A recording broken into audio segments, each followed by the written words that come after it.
Tuesday, October 9th, 2012. I finally got my driver's license and proceeded to text my best friend, Lizzie Marriott, in excitement that I could finally come visit her in New Hampshire, and I didn't always have to be her to be coming to visit me or pick me up to go back to New Hampshire with her. We texted throughout the day, and she told me about how she was in her Making Babies class, as she did every Tuesday that semester. She said it reminded her of me because at the time I was 6 months pregnant. This was the last time we communicated.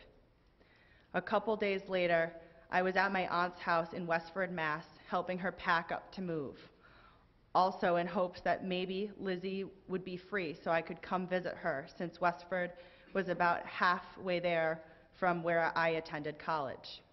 I was getting in my car, getting ready to go back to school to get ready for class when I got a phone call from a mutual friend of ours.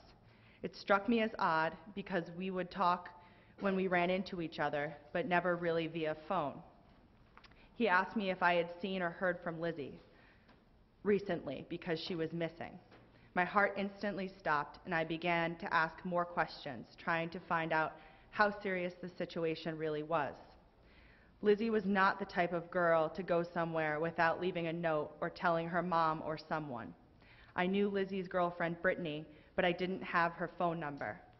I immediately went back to Westboro, stopped at the Stop and Shop where Lizzie's used to work to see if Brittany's brother was there, who also used to work there, so I could get Brittany's number.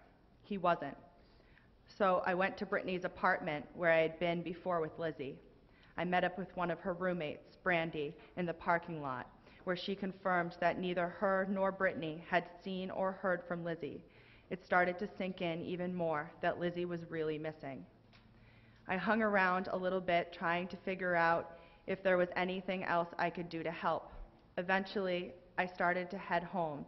As I was leaving the apartment's parking lot, I called my mom to tell her what happened. I started crying hysterically to the point where I needed to pull over because I couldn't see well enough to drive. I made it home and sat on the couch in panic, waiting for one of my parents to come home. My dad came home first. I had pulled it together a little, but he could tell something was wrong. I told him Lizzie was missing and started to cry again. The next day, I met with the FBI agents on Lizzie's case to see if there was any information I knew that could help them in their process to find her. Then a search party was called in New Hampshire. I went back to my aunt's in Westford so that I could be closer. I wanted to go and help, but my mom wouldn't let me because she wanted me to take care of myself and the baby I was carrying. We got to go Saturday, October 13th, 2012. We were on our way to help the search party when we got a text saying the search party was called off because Lizzie was declared dead, and there was going to be a press conference in Dover, New Hampshire. As soon as I read the text, I felt sick to my stomach and I started to go into shock. I told my mom and my aunt, who were with me. We were already about a half hour from Dover, so we continued on our way there to see the press conference. When we got there, I could hardly stand up, let alone walk to where the press conference was being held. I couldn't believe that this was actually happening, that everyone says it's never going to happen to you or someone you love. Different stories kept coming out in the news. It wasn't long before almost everyone I knew about my best friend Lizzie Marriott's murder. Friends, family, professors, coworkers, etc. Every time I saw her beautiful face on the news stations, it would sink in more and more.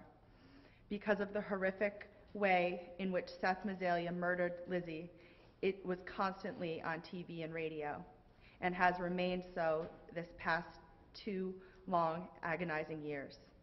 It was and has been like I was and am living a nightmare. It was like being a character in a television show.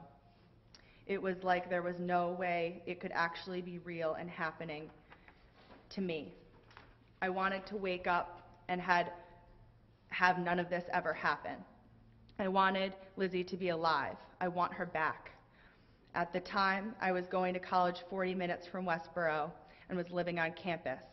But since I got the call about her missing until the end of the semester, I started commuting to school when I would go.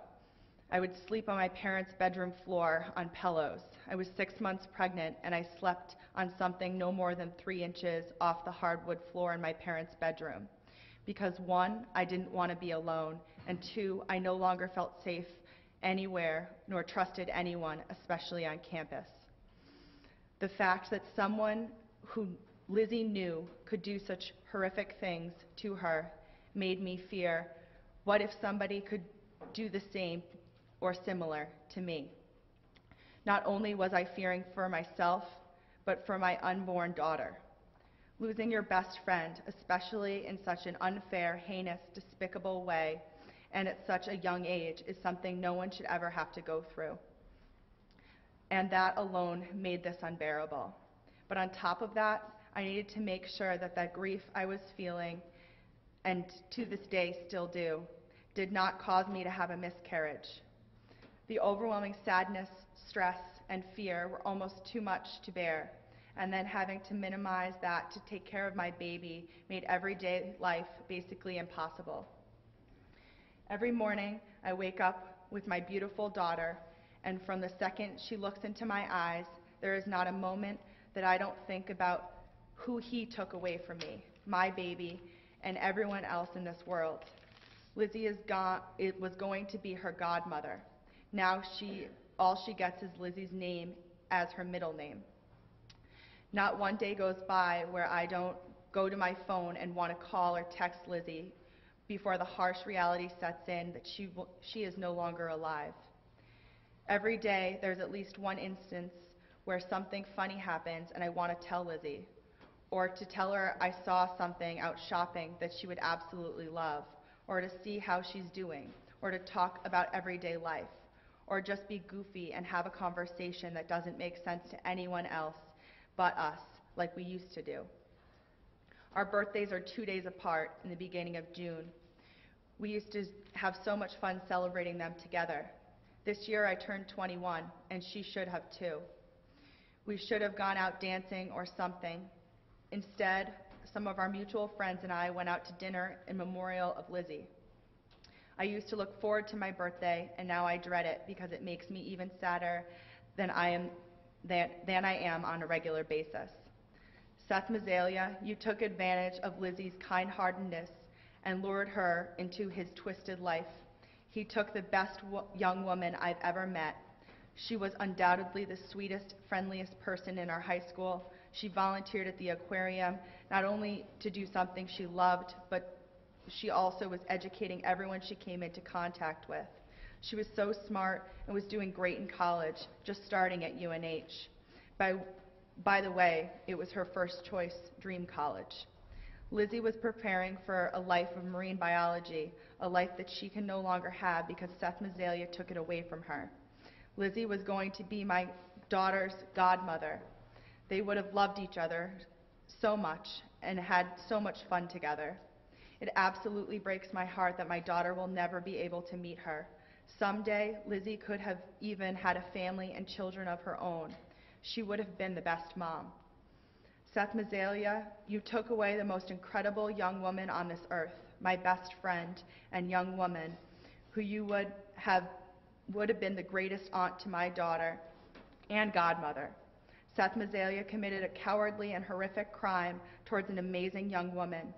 She was strong, smart, kind, generous, funny, bubbly, happy, so loving, and had such great plans for her future.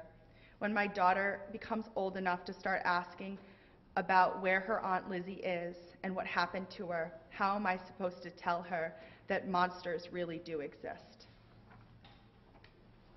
Ms. Downey, thank you.